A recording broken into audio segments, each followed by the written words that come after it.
Most important space in the village, because it's the place where their ancestors are buried.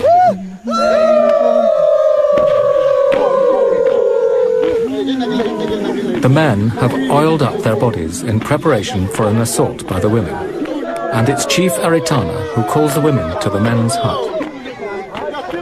The men can only silently await the frenzy. Women love the Alukaka games. It's one of the few times of year when control swings noticeably in their favor.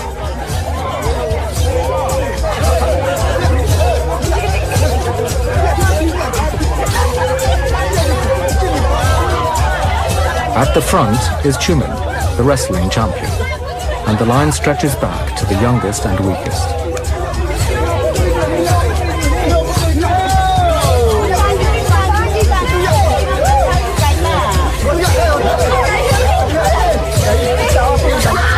The rules of the game are straightforward.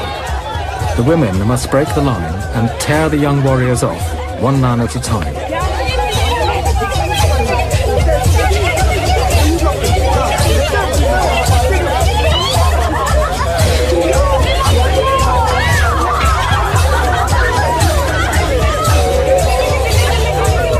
Eventually, the only man left is the wrestling champion.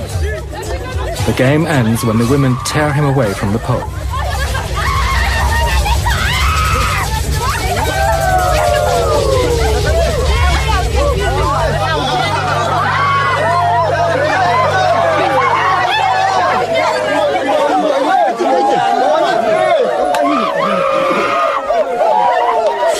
The games continue throughout the day, bringing a festive atmosphere to the normally hard-working community.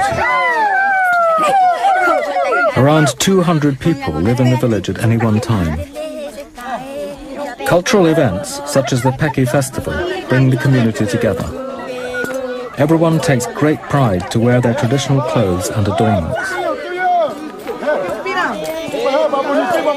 As the day progresses, the games become increasingly boisterous. The next game to be played is unashamedly sexual and great fun.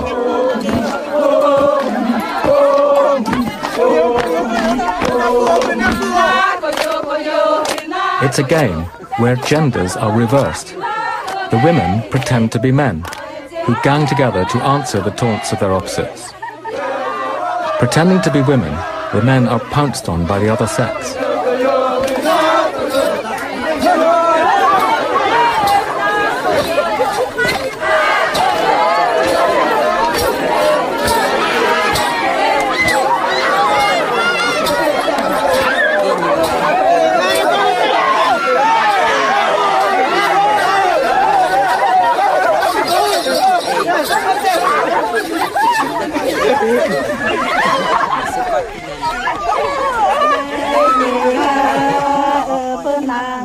After the day's revelry, the village women go off to the river to bathe. Women bathe separately to the men, except when with their husbands or close family.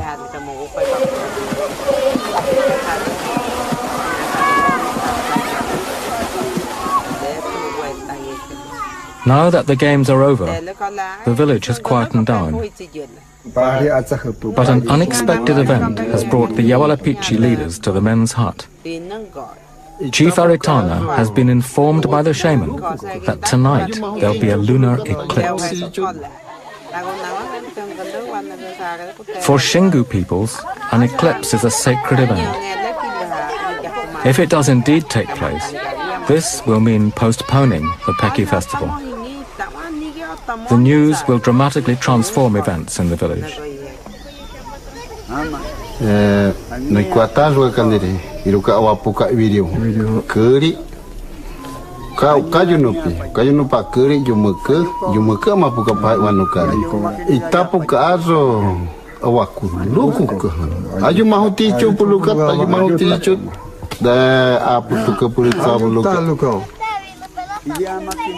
One of the first rituals performed during a lunar eclipse involves the young men. They will be whipped as the Earth's shadow passes over the moon.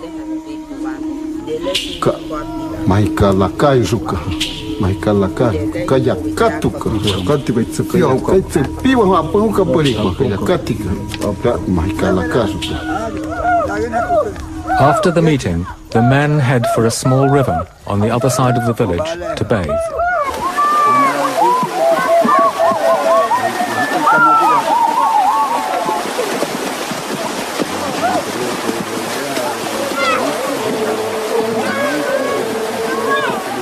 Before the leaders inform the young men that they will later be whipped, they must be sure that the eclipse really will take place.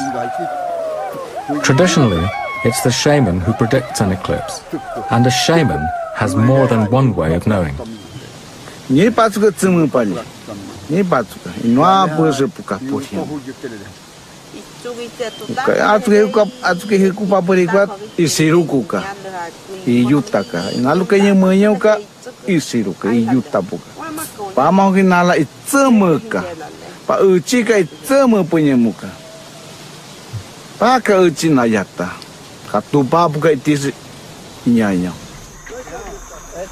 There is another way that a shaman knows of a forthcoming eclipse. Animal behavior is affected by the moon. Though an untrained ear might not notice these subtleties, it's the skill of a medicine man to be aware of these natural signs. The name of the village shaman who predicted the eclipse is ʟɪɣᴜ. He fears the eclipse. The moon is a powerful creation spirit that will menstruate and even drip blood on the earth.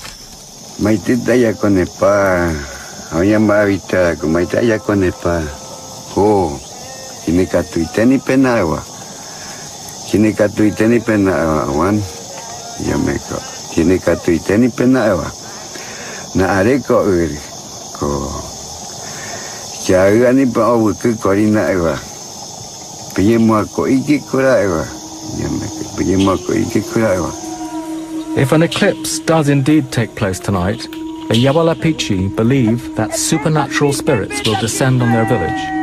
The spirits might bring illness, even death.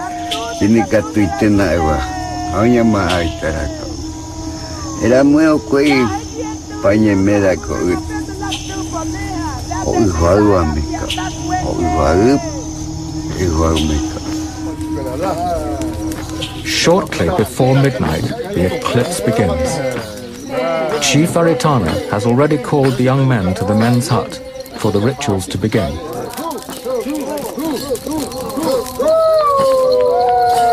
It's important that the tribesmen remain festive and good-natured. If they don't, then the spirits might punish them. An eclipse is seen as a time of renewal and an awakening.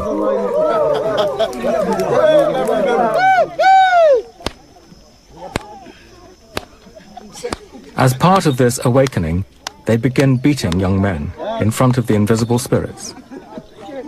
The spirits are not offended by laughter or jokes, only if they're forgotten or ignored.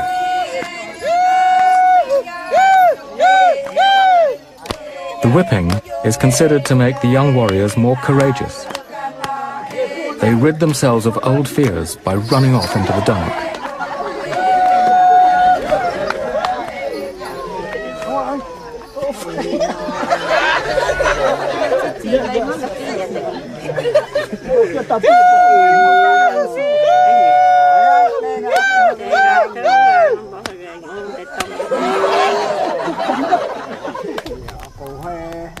The eclipse has brought supernatural spirits into the village. The ybᴇᴜ respond by playing their most sacred instrument, the ʟɪɣᴇ pipes. It's taboo for women to look at these flutes, or even for them to be filmed. Throughout the night, their haunting sounds echo across the village from the men's hut.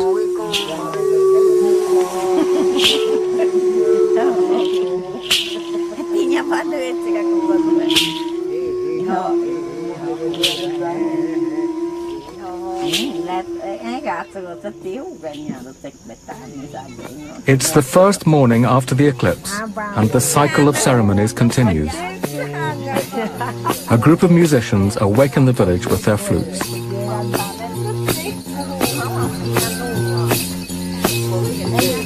This is called the takwara ceremony, where the flutes must pass from house to house throughout the whole morning.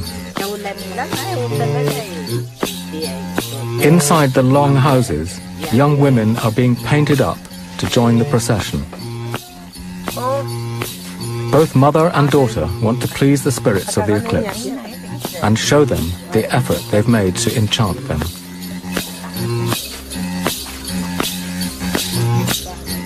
The flute procession continues along the ring of houses, heralding the day of the dances ahead. Grass fibers are tied in a girdle around the girl's waist. A short reed provides the final detail. It's alluring, and it shows off her feminine beauty.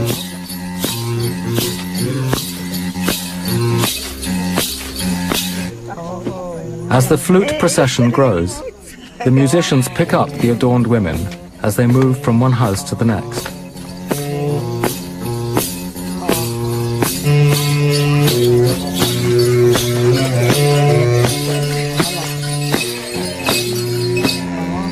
The women of the takwara stand with their backs to the flutes. They're not supposed to look at the musicians till they join them.